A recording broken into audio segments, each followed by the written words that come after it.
عشق سلطان است و برہان مبین، عشق را ہر دو عالم زیر نگی، لا زمانو دوش و فردا یزو اور لا مکانو زیر و بالا یزو۔ اقبال کہندا عشق لا زمان بھی ہے، ایدہ زمانہ کوئی نہیں، لیکن 31 اکتوبر آن تو پہلے ہر طرف اعلان ہو جانا ہے غازی علم الدین دور سارا۔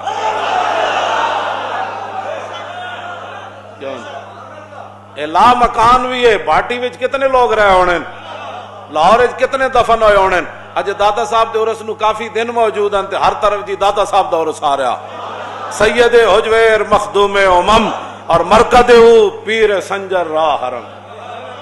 جی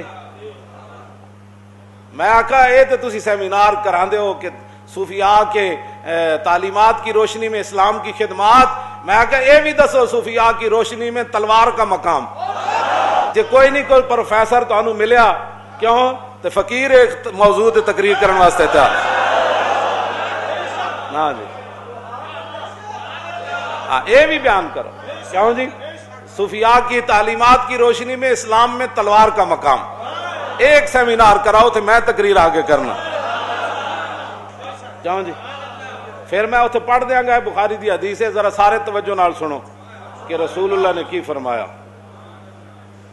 ایک گل بڑی عجیب ہے، اے کیوں نہیں مولویاں پیرا بیان کیتی، اے بخاری شریف دے 10ویں صفحے تے حدیث ہے، حضور نے فرمایا ولولا ان شق علی امتی ما کانت خلف سریۃ ولوددت انی اقتل فی سبیل اللہ ثم احیا ثم اقتل ثم احیا ثم اقتل۔ یہ ترجمہ مولانا کی کر، حضور نے فرمایا میں اپنی امت پر بوجھ نہ سمجھتا، تو فرمایا کہ جن 47 سرایہ کے اندر میں نہیں گیا جنگ کرنے، آپ نے غلاموں کو بھیجا، حضور تو صرف 29 یا 27 میں تشریف لے گئے نا، حضور نے فرمایا اگر میں اپنی امت کے لیے بوجھ نہ سمجھتا تو میں کسی جنگ سے پیچھے نہ رہتا۔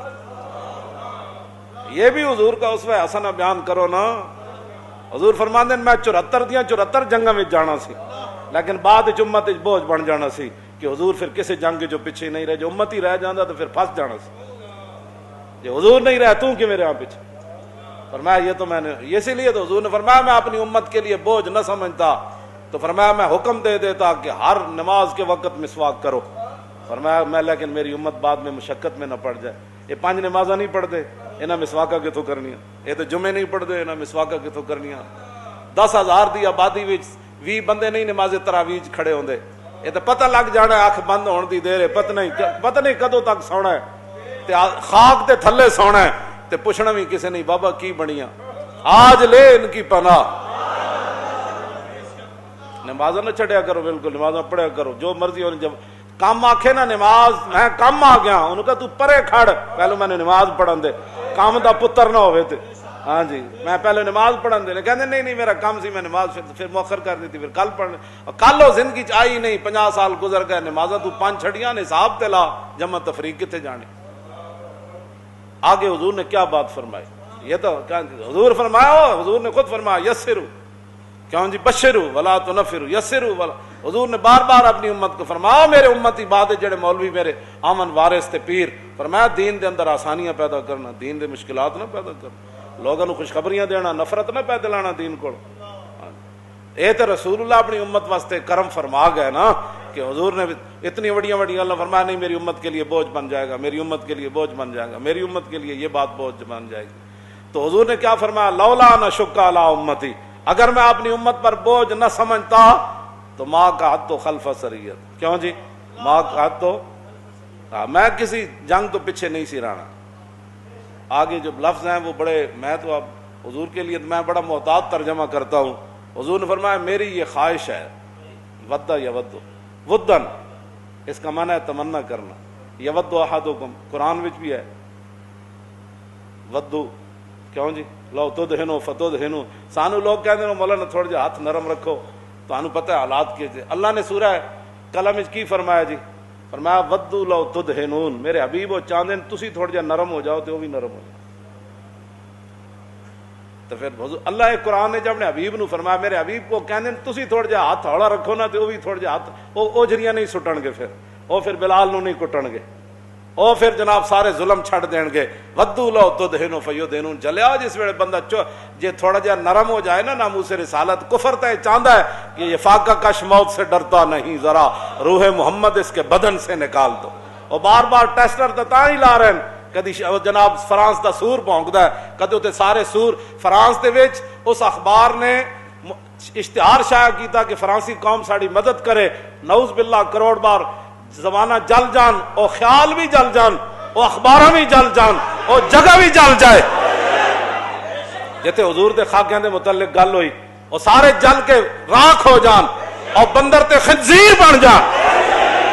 لیکن حضور دی رحمت للعالمین ہی بچے ہوئے. ہاں جی اللہ اپنے حبیب دی مدد کرے گا. اے تے اسی جلوس کڈیا نا لاہور, اللہ پھر مدد کی کرے گا اپنے حبیب دی کہ سارے نو بندر اور خنزیر فرانسیوں نو بنا دے گا, یا زمین اجواڑ دے گا انہاں سارے نو, یا انہاں تے پتھر برسا دے گا. تو پھر یہی اودی مدد تو پھر یہی ہونی. یہ تو صرف حضور دی وجہ ہے. وما کان اللہ لیعذبہم وانت فیہم. میرے حبیب یہ تو اللہ کی شان نہیں ہے نا, آپ جلوہ گر ہوں تو اللہ ان کو بندر خنزیر بنا دے. ورنہ پہلے تو ہفتے والے دن مچھلیاں پکڑنے والے بن گئے تھے, ہن کی مسئلہ ہے؟ مسئلہ تو ایک ہی ہے, خیمہ افلاق کا استادہ اسی نام سے ہے. یہ جو خیمہ کھڑا ہے یہ حضور کے نام سے کھڑا ہے.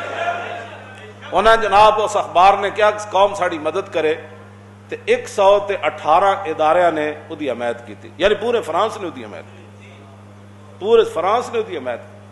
اور تسی ایتھے حضور جیڑا فرانس دے خلاف جلوس کٹے تسی انہاں دے خلاف تسی لبیک واسطے تیار کرو اپنی فورساں. ہاں جی بھائی انہاں نو جناب کیوں جی لبیک دا نعرہ کیوں ایتھے لگ رہا ہے؟ اے تے لگنا ہے, اے تے لگنا. توجہ توجہ توجہ تو اے تے لگنا ہے. جے اس نعرے تے کسی نو اعتراض ہے تو پہلے سب تو قائد اعظم دی قبر تے جاؤ جی تسی پاکستان کا مطلب ہے کیوں نعرہ لایا. اے نعرہ تے دی بنیادوں میں شامل ہے. ہاں جی اے حضور نال وفادہ تو بنیادوں میں شامل ہے. پاکستان کا مطلب کیا؟ تو سے تھوڑے منہ کدے نہیں پھٹے 72 سال تساں کیوں ہوئے کہ پاکستان کا مطلب کیا؟ تساں دا قوم نو روٹی ول لایا. اس وقت قائد اعظم یہ نعرہ لاندے نا کہ روٹی لینی بھائی چلیے پاکستان, یہ روٹی دا نعرہ لگے سی. حضور نے فرمایا جی میں امت واسطے بوجھ نہ سمجھا تو میں ہر جنگ وچ جانا سی. پھر حضور فرماندے نے میری یہ تمنا ہے کہ میں اللہ کے راستے میں دنیا سے چلا جاؤں. میدان جہاد حضور فرما رہے ہیں تے نال اقتل دے لفظاً اے تو حضور دی ادب دی وجہ تو میں ترجمہ نہیں نہ کر.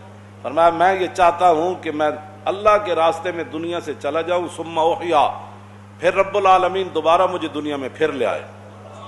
پھر کیا؟ ثم اقتل, پھر میں دوبارہ اللہ کے راستے میں دنیا سے تشریف لے جاؤں.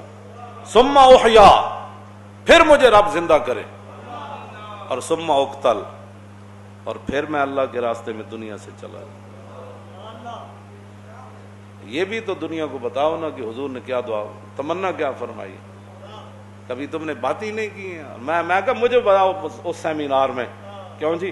پھر میں بتاؤں کہ داتا صاحب لاہور میں بیٹھے تھے تو کس کی تلوار کی پاور سے بیٹھے تھے؟ پیچھے غزنوی کی تلوار کھڑی تھی. عصا نہ ہو تو کلیمی ہے کار بے بنیاد. تو ہم یہ لوگوں کے اندر جی صوفیاء امن یہی تھا. سمجھ آئی؟ داتا صاحب نے فرمایا تو تلوار لے کے آتے میں ذرا. ہاں جی کیوں جی؟ داتا صاحب پتہ سی ہندو احتساب ہون بابری مسجد اگنے ڈھا کے مندر بنا دیتا تے داتا صاحب نو باٹی چوک بہ کے اسلام دی گل کون کرن دیندا سی؟ اپنے ملک اپنا بنیاد لا الہ الا اللہ محمد ایتھے نہیں گل کرن دیندے. ایتھے صفاں چک کے باہر کر دیتیاں, وضو خانے بند کر دیتے, سارا کچھ بند کر کے تراویاں بند کر دیتیاں. داتا صاحب ایتھے بہ کے کیویں تبلیغ کردے رہے؟ ہندوؤں نو پتہ سی جے داتا صاحب والے ہاتھ کیتا تے غزنوی دی تلوار ہاتھ کٹ کے رکھ دے گی. سید حجویر مخدوم امم اور مرکد پیر سنجر راہ حرم بندھائے کو سارا سانگ سیخ در زمین ہند تخم سجدارے آد فاروق از جمالش تازہ شد حق سے حرف بلند آواز شد پاسمان عزت ام الکتاب از نگاہش خانہ باطل خراب عاشق و ہم قاصد تیار عشق از جبینش آشکارا اسرار عشق